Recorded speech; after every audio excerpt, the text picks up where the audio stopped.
Esta semana vamos a hablar sobre la autoridad de Jesús. Y una pregunta que surge rápidamente es, ¿cuál es la diferencia entre autoridad y autoritarismo? Podríamos decir que autoridad es una influencia moral de una persona sobre otra persona. Un ejemplo, cuando un padre ejerce su autoridad en relación a su hijo, es como una influencia sobre su comportamiento y puede ser a partir de su poder y fuerza, que es autoritarismo, o a partir de su amor o ejemplo, que es la autoridad. Así, algunas veces podemos decir que esa persona tiene autoridad para decir lo que está diciendo, porque no solamente sabe, habla del tema que conoce, sino porque vive lo que realmente dice. Y el enfoque de la lección de esta semana es entender que como sus seguidores debemos vivir relacionamientos claros, adorar y testificar como ciudadanos del reino de Dios. Vamos a pasar a la segunda parte de nuestro bosquejo. Ya estamos en la lección número 9. ¿Y cómo está siendo este momento especial de poder conocer un poco más acerca de la historia de Jesús a través de los ojos de Lucas? Y el título de la lección de esta semana es Jesús, el gran maestro, maestro por excelencia. Vamos a tocar dos asuntos como siempre en la parte central, pero antes vamos a hacer una oración y para comentar esta lección está una vez más con nosotros el doctor Gluder Quispe, quien es profesor de teología y también coordinador del curso del posgrado en la Universidad Peruana Unión. Bienvenido. Muchas gracias. Nosotros tenemos la costumbre de orar para pedir a Dios la bendición sobre este momento porque vamos a abrir la palabra de Dios y este es un asunto sagrado y queríamos siempre la asistencia del Espíritu Santo. Por favor, puede orar. Vamos a orar. Querido Padre, gracias porque eres bueno. Gracias, Señor, porque encontramos en tu Hijo que tiene autoridad no solo en palabras, sino en hechos. Ayúdanos a comprenderlo mejor. Acompáñanos, Señor, en estos momentos que abrimos tu palabra. En el nombre de Jesús. Amén. Amén. ¿En qué consistía la autoridad de Jesús? Porque las enseñanzas de Jesús eran poderosas, ¿no? Es interesante que Lucas subraya, por ejemplo, cuando vemos aquí el capítulo 4, versículo 32, dice, se admiraban de su doctrina, porque su palabra era con autoridad. Pero Lucas no es que recién habla de las maravillas que Jesús hace. Ya en el capítulo 4, al comienzo de su ministerio, en el versículo 15 dice, y enseñaba en las sinagogas de ellos y era glorificado por todos. Más adelante, en el capítulo 5, versículo 26, dice, y todos sobrecogidos de asombro glorificaban a Dios. Y llenos de temor decían, hoy hemos visto maravillas. Es decir, que Jesús cuando hablaba con autoridad. Y en la Biblia encontramos, especialmente en el libro de Lucas, que este Jesús que nosotros tenemos tenía autoridad para muchas cosas. Por ejemplo, vamos a encontrar nosotros en Lucas capítulo 7, cuando habla de la resurrección del hijo de la viuda de Naín, que Jesús tenía autoridad para resucitar. Había autoridad sobre la muerte. También encontramos en el capítulo 8, cuando nosotros revisamos el capítulo 8, versículo 22, cuando hay una tempestad y los discípulos se quedan asombrados y ellos dicen, hasta la tempestad, hasta los vientos le le obedecen. Había autoridad de parte de Jesús. Cuando Él sana a un demonio, los demonios en el capítulo 4, por ejemplo, hay autoridad sobre Él. O para perdonar los pecados, en el caso del capítulo 5, versículo 24, dice allí, pues sepáis que el Hijo del Hombre tiene potestad en la tierra para perdonar pecados. Jesús hablaba con autoridad. ¿Por qué? porque no solamente decía, sino hacía lo que Él decía. El decir y el hacer en Jesús es extraordinario, porque para nosotros es fácil decir, se nos hace difícil hacer. Vivirla. Existe una coherencia entre el decir y el hacer de Dios. Sus convicciones estaban relacionadas con sus compromisos, ¿no? Los actos demostraban las palabras. Por eso es que tenemos que entender a un Lucas donde nos muestra cuando dice, y era su costumbre. No necesita poner allí el mandamiento, acuérdate del día de reposo. Porque para el solo hecho de guardar, el hecho mismo de hacer, de actuar, era con autoridad. Estaba diciendo con autoridad que el sábado habría que guardar. Es decir, en Lucas nos está presentando a Jesús como alguien que tiene autoridad no solo por el decir, sino también por el hacer. Y es una autoridad que Dios tiene, ¿no? Y que Él puede delegar a sus hijos también. Nosotros podemos tener autoridad también. Claro que sí. Eso es lo que después de la transfiguración. ¿Te acuerdas cuando vino el asunto de la transfiguración? Sí. Y apareció un demonio, un endemoniado, perdón. Y los discípulos no tuvieron. ¿Qué pasó? Dice, yo les he dado autoridad a ustedes. Cuando manda a sus discípulos, cuando manda a los 70, les doy poder y autoridad. El Señor también transfiere esa autoridad a sus hijos. No solamente delega responsabilidades, sino también autoridades. Es muy claro en el Evangelio, ¿no? Exacto. Y eso nos lleva a pensar que esa autoridad de Dios puede estar revestida también en cada uno de nosotros. No porque nosotros tenemos autoridad, sino porque nuestra autoridad proviene de Dios. Ahora, ¿por qué las enseñanzas de Jesús son conocidas como, por ejemplo, el Sermón del Monte? Y esta enseñanza es como la esencia del Evangelio. ¿Por qué? Ahora, cuando nosotros hacemos una comparación, especialmente con Mateo, Mateo dedica muchos versículos al Sermón del Monte. Sí. Mateo capítulo 5, capítulo 6, capítulo 7. Sí. Pero Lucas solo enfoca en algunos puntos esenciales. Él no toca todas las bienaventuranzas, por ejemplo. Solamente toca 4 bienaventuranzas.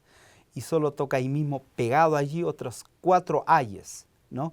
Ayes, por ejemplo, las bienaventuranzas. Bienaventurados vosotros los pobres, porque vuestro es el reino de Dios. Y habla de unas bendiciones que tenía que darse al pueblo. Después de las bendiciones habla también, ay de vosotros los ricos, porque ya no tendréis consuelo, etc. Habla también asuntos de la otra parte. Parece que se concentra en las características esenciales del comportamiento cristiano, aquellas básicas, ¿no? Es decir, en otras palabras, cuando tú eres realmente un verdadero cristiano, tienes que tener autoridad en las cosas que también tú haces. Y hay algo interesante, porque después nos habla de la famosa regla de oro.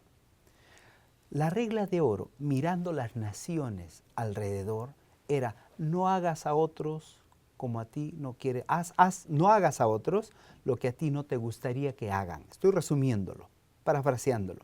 Podría mencionar varios tipos de leyes. Todas esas leyes eran en negativo. No hagas a otros. Pero el caso de Jesús es distinto. Es en el aspecto positivo. Y Él dice, amar a vuestros enemigos. Y dice, hacer el bien a los que os aborrecen. En otras palabras, la regla de oro en el concepto divino no es negativo, es positivo.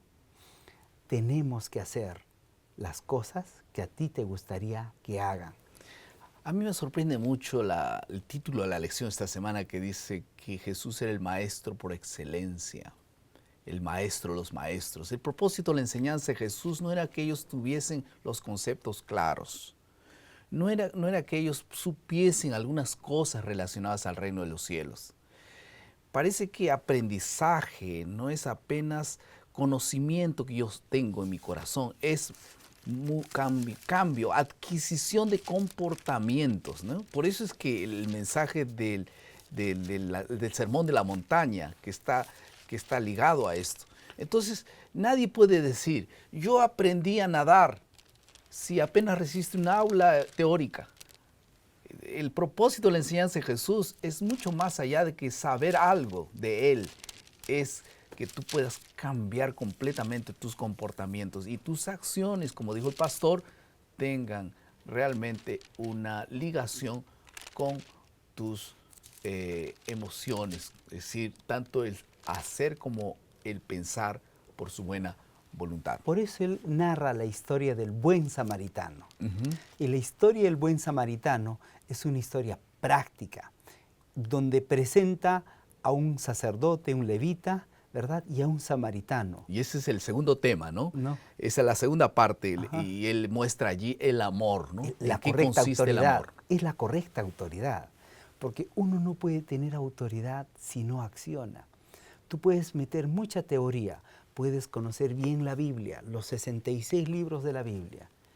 Pero si no hay una acción, si no hay una transformación en tu vida cotidiana, todavía no hemos encontrado la esencia de lo que es Dios. Y la esencia de Dios es el amor. Y es en esta parábola que se muestra de una forma práctica que no solamente necesitas conocer, necesitas practicar.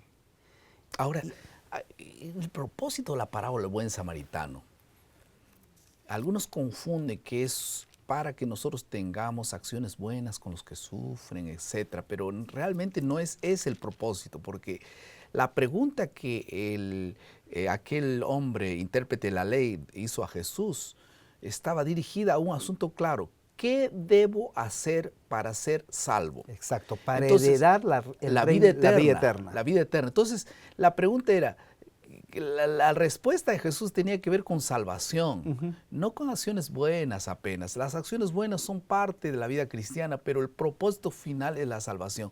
Solo que el joven rico se equivocó al hacer la pregunta, ¿no? Lo que él debía haber preguntado es, ¿qué tú puedes hacer para que yo tenga la vida eterna? El intérprete de la ley. O el intérprete de la ley, perdón. Sí. El intérprete de la ley hizo mal la pregunta. Él dijo, ¿qué debo hacer? Pero en realidad lo que debía preguntar es, ¿qué tú debes hacer a Jesús? Porque quien obra la salvación no es el ser humano. Y Jesús le transporta y le dice, ok, ¿quién es tu prójimo? ¿Quién es tu prójimo? Y le cuenta la historia del buen samaritano. Porque al final, la manifestación de autoridad únicamente se ve en las acciones. Porque al final, el capítulo 10, versículo 37 de Lucas dijo, y él le dijo, él que usó de misericordia con él, y entonces Jesús ve y le dijo, haz lo mismo. La palabra clave es misericordia. Misericordia. Amor. Necesitamos Nadie guarda los mandamientos para salvarse. La esencia del Evangelio es el amor. Si me amáis, guardad mis mandamientos. Eso es lo que Él hizo, ¿no? Se desprendió del mundo, vino. En la historia, Jesús es el buen samaritano. Exacto. ¿No es así? Y claro, él es el buen samaritano. Él es el buen samaritano que vino a cuidarlo, a protegerlo. Incluso y lo encargó, ¿no? ¿Lo encargó a quién? A nosotros, claro, para cuidar de ellos. Entonces Dios nos dio una misión de amor. Cuida de Él. Y cuando yo vuelva, y yo te voy a pagar si gastaste un poco más. Dios nos da condiciones para cuidar de esas personas. Nos da amor. Y si alguna cosa más hacemos, Dios va a venir por segunda vez. Y ese es la grande promesa. Yo te voy a pagar, ¿no? Algo interesante aquí, ¿no? ¿Verdad?